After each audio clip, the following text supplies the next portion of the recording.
NEET அச்சம் காரணமாக திண்டிவனம் அருகே மாணவி ஒருவர் தற்கொலை செய்துள்ள நிலையில் இதுகுறித்து திமுகவை சாடியுள்ள பாமக தலைவர் அன்புமணி, நீட்டை நீக்குவதாக கூறி ஏமாற்று நாடகம் நடத்தியவர்கள்தான் பொறுப்பேற்க வேண்டுமென்றும் குற்றம் சாட்டியுள்ளார்.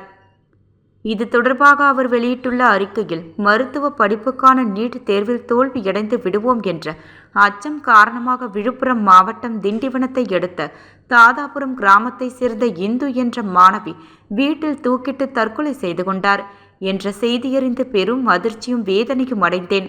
மாணவி இந்துவை இழந்து வாடும் அவரது குடும்பத்தினருக்கும் எனது ஆழ்ந்த இரங்கலையும் அனுதாபங்களையும் தெரிவித்துக் கொள்கிறேன். மாணவி கடந்த ஆண்டும் நீட் தேர்வு எழுதினார். அதில் 350 மதிப்பெண் எடுத்த நிலையில் அவரால் மருத்துவக் கல்லூரியில் சேர முடியவில்லை.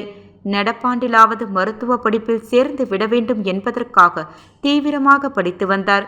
வரும் மே 5ஆம் தேதி நடைபெறவுள்ள நீட் தேர்வுக்கு வரும் 7ஆம் தேதிக்குள் விண்ணப்பிக்க வேண்டும் என்பதால் அதற்கான முயற்சிகளில் ஈடுபட்டிருந்த பொழுது இந்த ஆண்டும் நமக்கு வெற்றி கிடைக்காதோ என்ற அச்சத்தில் அவர் தற்கொலை செய்து கொண்டதாக கூறப்படுகிறது. இந்து அரசு பள்ளியில் படித்தவர். 12ஆம் வகுப்பு பொதுத் தேர்வில் அதிக மதிப்பெண்களை பெற்றுள்ளார். ஆனாலும் நீட் தேர்வில் அதே அளவு மதிப்பெண்களை பெற முடியவில்லை. இத்தகைய கிராமப்புற மாணவிகளின் மருத்துவ கல்வி கனவுக்கு நீட் தேர்வு தடையாக இருக்கிறது என்பதால் தான் அத்தேர்வை ரத்து செய்ய வேண்டுமென்று பாட்டாளி மக்கள் கட்சி தொடர்ந்து வலியுறுத்தி வருகிறது.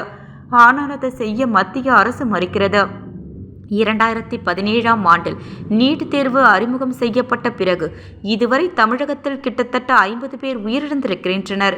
தமிழகத்தில் நாங்கள் ஆட்சிக்கு வந்தால் அடுத்த நாளே நீட் தேர்வை ரத்து செய்வோம் என்று வாக்குறுதி அளித்து ஆட்சிக்கு வந்தவர்கள் இன்று வரை நீட் தேர்வை ரத்து செய்யவில்லை.